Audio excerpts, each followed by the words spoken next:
Fourth Way by P.D. Ouspensky, Chapter 3. Observation of functions must be connected with the study of states of consciousness and degrees of consciousness. It must be clearly understood that consciousness and functions are quite different things. To move, to think, to feel, to have sensations, these are functions. They can work quite independently of whether we are conscious or not. In other words, they can work mechanically. To be conscious is something quite different, but if we are more conscious, it immediately increases the sharpness of our functions. Functions can be compared to machines working in varying degrees of light. These machines are such that they are able to work better with light than in darkness. Every moment that there is more light, the machines work better. Consciousness is light, and machines are functions. Observation of functions requires long work. It is necessary to find many examples of each. In studying them, we shall unavoidably see that our machine does not work rightly. Some functions are all right, while others are undesirable from the point of view of our aim. For we must have an aim, otherwise no study will give any results. If we realize that we are asleep, the aim is to awake. If we realize we are machines, the aim is to cease being machines. If we want to be more conscious, we must study what prevents us from remembering ourselves. So we have to introduce a certain valuation of functions from the point of view of whether they are useful or harmful for self-remembering. So there are two lines of study: study of the functions of our centers and study of the unnecessary or harmful functions. Now we go into a Q&A part, and the questions are always posed by Ouspensky and the answers are given by Gurdjieff. Question: is the method of the study observation? Answer: one can find many things in that way, and it can prepare the ground for further study, but it is not sufficient by itself. By self-observation, one cannot establish the most important divisions in oneself. Divisions both horizontal and vertical, for there are many different divisions. One cannot know the different states of consciousness and separates one's functions.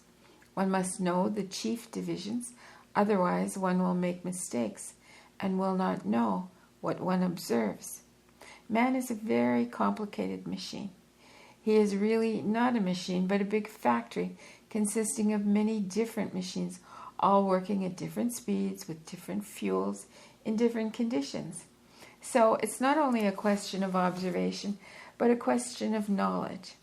And man cannot get this knowledge from himself, for nature did not make this knowledge instinctive.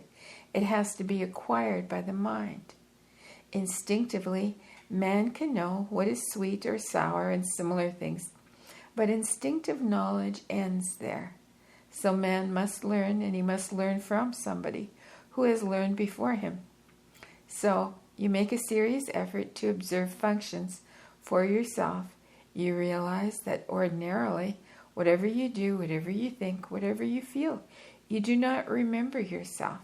You do not realize that you are present, that you are here. At the same time, you will find that if you make sufficient effort for a sufficiently long time, you can increase your capacity for self-remembering. You will begin to remember yourself more often. You will begin to remember yourself more deeply. You will begin to remember yourself in connection with more ideas. The idea of consciousness, the idea of work, the idea of centers, the idea of self-study. But the question is how to remember yourself, how to make oneself more aware. The first step is to realize that we are not conscious. When we realize this and observe it for some time, we must try to catch ourselves at moments when we are not conscious, and then, little by little, this will make us more conscious. This effort will show how little conscious we are. because in ordinary conditions of life it's very difficult to be conscious. Here you put yourselves in artificial situations. You think about yourselves, I am sitting here, or I am myself. And even then you cannot do it much. But in ordinary conditions, when you are thinking about something, or talking, or working, everything distracts you and you cannot remember yourselves. This expression, remembering oneself, is taken intentionally. For the ordinary conversation, we would say, he forgot himself, or he remembered himself in time. We use this expression only in relation to extreme forms of negative emotions. But in actual fact, we always forget ourselves. And with the exception of very rare moments, we never remember ourselves in time. And I'm going to pause here and let you think about this. Till soon.